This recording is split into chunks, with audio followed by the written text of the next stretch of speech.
This is another video for the Walther PPX. So this is the pre-cocked light double action pistol. It's a recoil operated lock breech. In this case it's in 9mm, and they also make them in 40. So I wanted to talk a moment about safety and dry practice. So what we do with dry practice is a mental issue of handling the gun as if it was loaded and in a situation where you don't really want to shoot. I mean, you don't want to blow your eardrums up. You're kind of in a location where, yeah, you're pointed in a safe direction, but you don't really want bullet holes in that. So, and you don't want to look like a fool. So, from a mindset perspective, what we do for dry practice is to make sure that you're operating, first of all, with a completely unloaded gun. You know, you've double, triple checked this sucker, and all your magazines that you're dealing with are all empty. You may be using all your correct holster and everything. You know, like I have here, I've got a Highlander Custom Holsters set here of an outside the waistband paddle and an outside the waistband paddle magazine carrier. But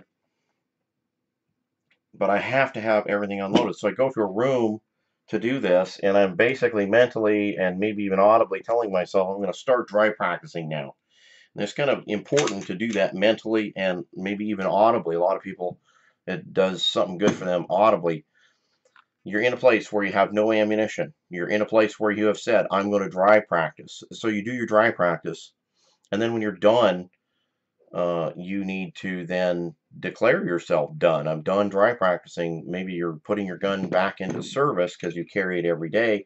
So now you're putting in loaded magazines, and you've loaded your pistol up, and you're putting in that same holster you were using, which is a good thing because you just practiced with it. That's the way we want it to be.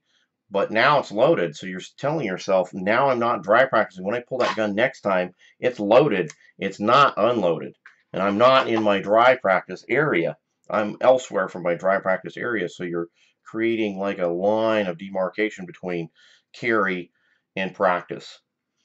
So you definitely want to do that. What the biggest problems with dry practice is, you're doing it and then the phone rings, you're doing it and someone's bothering you. When you're done with it, you just kind of have, or when you're interrupted, you have to put the thing down and do the thing that you're doing. I'm not saying, you know, ignore people, but I am saying that when you come back to it, you need to start that sequence really all over again in your brain that you're dry practicing, so that you're not operating the pistol or playing with it as if it was unloaded or something, and you actually aren't dry practicing anymore. So it's highly important to get that mental thing and realize the tricks that are going on. People will get interrupted and they kind of forget where they're at in a loading sequence, unloading sequence, or a clearing, so that they can disassemble their pistol or something like that, and they'll forget where they're at, and then they're dealing with loaded magazines and stuff, and not realizing that they're actually in a lot of danger, and so they're operating with an actually loaded gun because they got interrupted. So you never turn your brain off with these things, and one of the things is you also have to program your brain just a little bit, in that you're making sure you don't, you know, do something stupid, get interrupted, and forget kind of where you're at. You know, like maybe you're already loading up in your dry practice deal, and then somebody is interrupting you, and you forget where you're at. You pick up the gun, stick it in your holster, and then bang, hole in the TV, bang, hole in the wall, bang, you know, whatever. But you just didn't want to fire that shot. You didn't know that it was loaded. I recommend to have the ammunition in a separate location, so that when you're done, you can actually go to that location and safely load your pistol. That way, you know, you're not, you know, got ammunition in that area and stuff. And it's probably not a really good thing to come back into that area and then load up. I mean, it might not be possible to do it any other way. I don't know, but you definitely have to realize how your brain's going to get tricked and how you're going to lose track of things.